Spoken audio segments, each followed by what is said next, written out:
안녕하세요. 이번 저널 발표를 맡은 석사과정 이다영입니다. 제가 오늘 발표할 논문은 EMG-based posture classification using a convolutional neural network for a myoelectric hand입니다. 본 연구는 재장착 후에도 재학습이 필요 없는 myoelectric hand 의수를 개발하는 것을 목표로 한 연구입니다. 본 논문은 Biomedical Signal Processing and Control에 2020년 게재된 논문으로 임팩트 팩터는 5.1이며 엔지니어링 바이오메디컬 분야에서 Q2에 해당합니다. 근준도는 100마이크로볼트 정도 크기의 임펄스 신호이며 뇌파보다는 덜하겠지만 근육 위치, 쥐는 힘, 손의 자세 등의 노이즈 영향을 많이 받고 가공이 어려운 신호입니다. 이러한 근준도 신호를 통해 손 제스처를 구분하는 것은 어렵지 않지만 근준도 신호만으로 의수를 제어하는 것은 충분하지 않습니다. 근준도 신호에서 작업자의 의도를 안정적으로 추출하기 위해서는 복잡한 분류 방법이 필요하지만 의수는 착용할 수 있는 크기와 무게의 한계가 있기 때문에 고성능 컨트롤러 탑재가 어렵습니다. 따라서 본 연구는 의수를 다시 장착하더라도 재학습이 필요하지 않은 의수를 개발하는 것을 목표로 합니다. 아래 사진은 본 연구에서 제안한 방법의 개요입니다. 먼저 여기 EMG 측정, 그리고 피처맵 생성, 그리고 CNN, 그리고 모션 생성에 큰 4가지 순서가 있으며 손을 제어하는 데에는 러닝 페이스와 클래시피케이션 페이지의 2단계로 구성됩니다. 러닝 페이지에서는 많은 양의 EMG 데이터가 수집되며 네트워크는 EMG와 자세를 연결하는 모델을 학습합니다. EMG 데이터가 수집되면 잡는 힘과 손 자세가 작업에 따라 조절되어 클래시파잉 페이즈에서는 실시간으로 EMG를 측정하면서 자세를 분류하고 그 결과를 바탕으로 모션을 생성하는 순서로 진행됩니다. 근준도 신호는 자체 설계된 센서로 측정되었으며 밴드패스 필터와 노치 필터로 전력선 간섭을 제거하고 10에서 400Hz를 추출하였습니다. 이후 앰플리파이어를 사용하여 측정된 신호를 약 8만 배 강화하였으며 피처맵 생성을 위해 STFT를 사용하였습니다.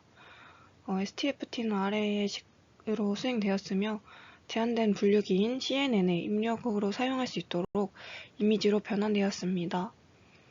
추가로 민 앱솔루트 밸류 값을 추출하여 피처로 사용하였습니다.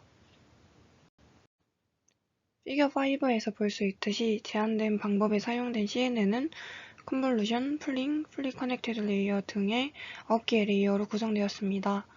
레이어 P1과 C2, P3와 C4, P5와 M6 사이의 연결이 풀링을 담당했으며 C2와 P3 사이, C4와 P5 사이의 연결이 컨볼루션을 담당했습니다. 풀링 레이어는 민풀링이 사용되었으며 샌드글래스 타입의 뉴럴 네트워크를 사용하여 필터의 웨이트를 학습하였습니다.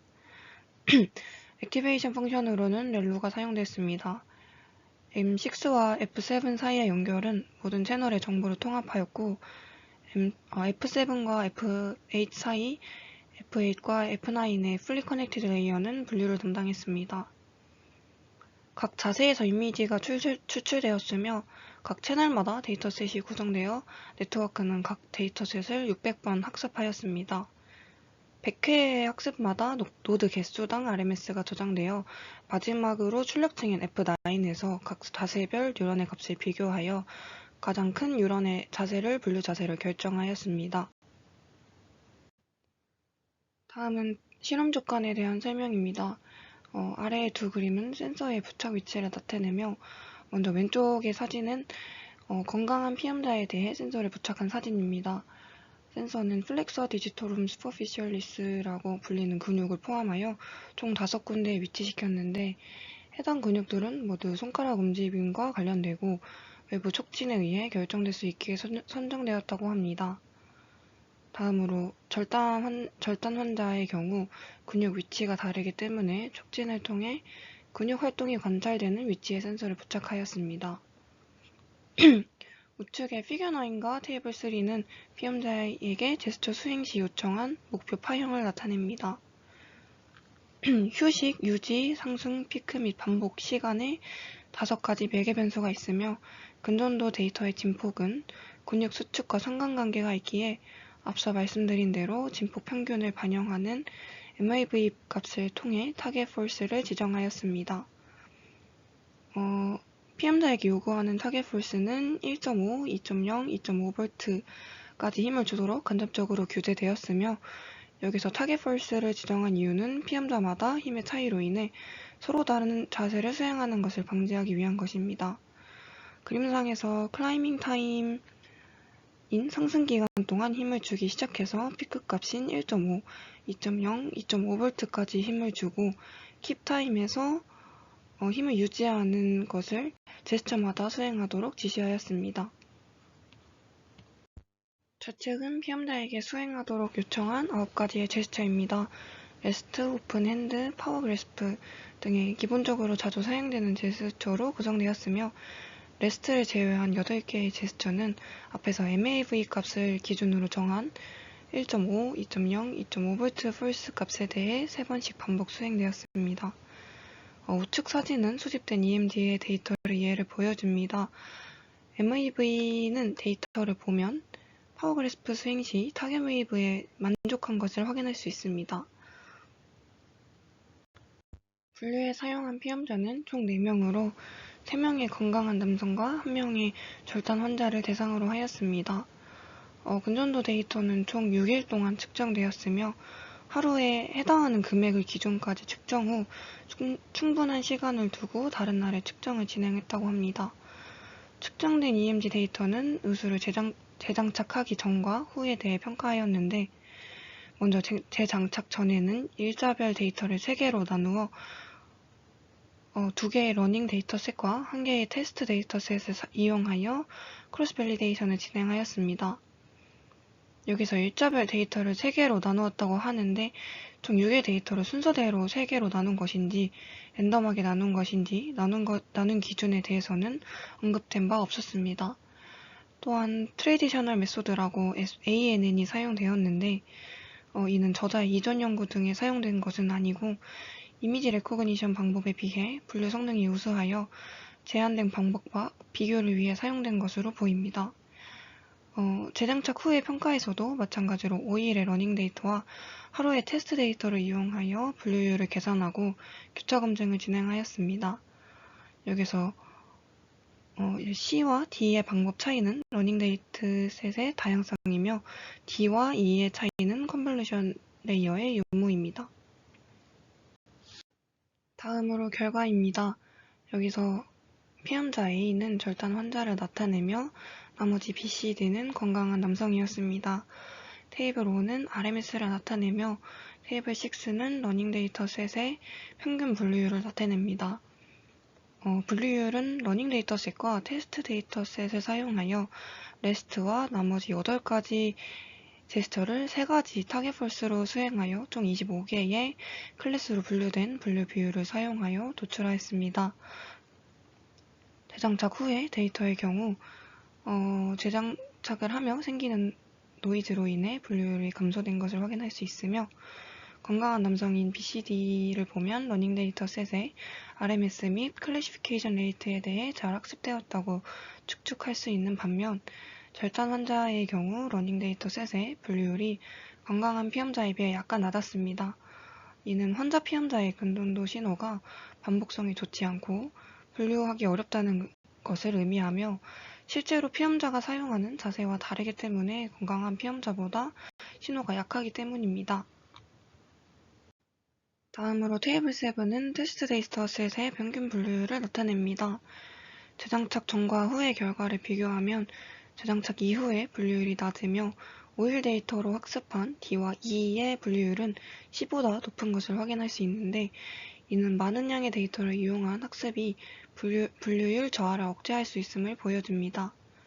또한 B의 분류율은 A의 분류율보다 높으며 제한한 방법인 B와 E의 분류율 감소폭은 기존 방법인 A와 D보다 적은 것을 알 수 있는데 이는 컨볼루션 레이어가 재장착으로 인한 노이즈 영향을 감소시킬 수 있음을 알 수 있습니다. 이를 서브젝트 타입에 대해 나눠 설명하면 절단 수술을 받은 환자 A에 대해서는 비교적 큰 데이터인 5일 데이터를 사용한 D와 E 방법이 C보다 분류율이 높은 것을 알 수 있지만 컨볼루션 레이어가 있는 이 방법이 D 방법보다 분류율이 낮아 효과를 확인할 수 없었습니다. 절단 수술을 받은 A 서브젝트의 분류율은 전반적으로 낮았으며 이는 건강한 피험자보다 사지가 짧고 근육 배치가 다르기 때문에 센서가 서로 가깝게 배치되어 제스처 분류 정확도가 떨어진 것으로 생각됩니다. 테이블 9은 건강한 피험자에 대한 분류율의 세부 내용입니다.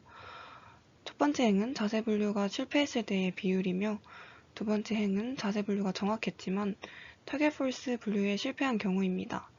세 번째 행은 자세와 타겟 폴스 분류가 모두 올바른 경우를 보여줍니다. 이 표에 따르면 자세 분류에 있어서 제한된 방법과 전통적인 방법 사이에는 큰 차이가 없었지만 타겟 폴스 분류에 있어서는 차이가 있었습니다. 의수가 많은 클래스를 분류할 때 EMG 신호의 작은 차이를 추출해야 하므로 제한하는 방법인 CNN이 AM보다 높은 분류율을 보이는 것을 확인할 수 있었습니다. 마지막으로 제한된 방법의 타당성을 확인하기 위해 다중자유도 의수에 구현되었습니다. 12번 그림은 제한된 방법이 구현된 손입니다. 그림 13처럼 실험에 사용된 9개의 제스처를 달성하였으며 사전에 학습된 가중치를 이용하여 자세를 분류하였습니다. 그 결과 제한된 방법은 10Hz 이상에서도 자세를 분류할 수 있음을 보이며 의수에서도 빠르게 제스처를 수행할 수 있음을 확인하였습니다. 우측 그림은 약간의 오차가 발생하였지만 9개의 제스처에 대해 EMG 데이터가 분류된 결과를 보여줍니다. 이에 대해 정량적으로 분류 정확도에 대해 언급된 바는 없었으며 간단히 가능성을 확인한 결과라고 생각해 주시면 될 것 같습니다. 본 연구는 재장착 후에도 재학습이 필요하지 않은 우수 개발을 목표로 제안된 연구입니다. CNN을 활용한 분류 방법을 제안하고 건강한 남성 3명과 절단 환자 1명을 대상으로 평가되었습니다. 건강한 피험자에 대해서는 대규모 데이터를 학습에 활용함으로써 재장착 후 분류율 감소가 억제되는 것을 확인할 수 있었고 컨볼루션 레이어를 추가하며 분류율이 향상되고 다양한 힘과 자세로 측정한 데이터를 사용하여 노이즈 영향을 감소시킬 수 있었습니다. 절단 환자의 경우 건강한 환자와 마찬가지로 대규모 데이터를 사용하여 재장착 후 분류율 감소를 억제하는 결과를 얻었지만 전체적으로 분류율이 낮았고 컨볼루션 레이어의 효과를 확인할 수는 없었습니다. 연구의 한계점으로는 4명이라는 적은 수의 피험자 데이터를 사용한 점과 분류율 비교를 단순히 CNN과 AN 모델을 사용한 점이라고 생각합니다. 의수를 적용하기에 시간 비용적인 면에서 부담이 되었다면 간단한 머신러닝 기법을 적용해보는 것도 좋은 방법일 것이라 생각되며 오일 데이터를 사용한 것이 대규모 데이터라고는 하지만 더 장기 데이터를 사용하여 비교해보는 것도 필요할 것으로 생각됩니다. 지금까지 발표 들어주셔서 감사합니다.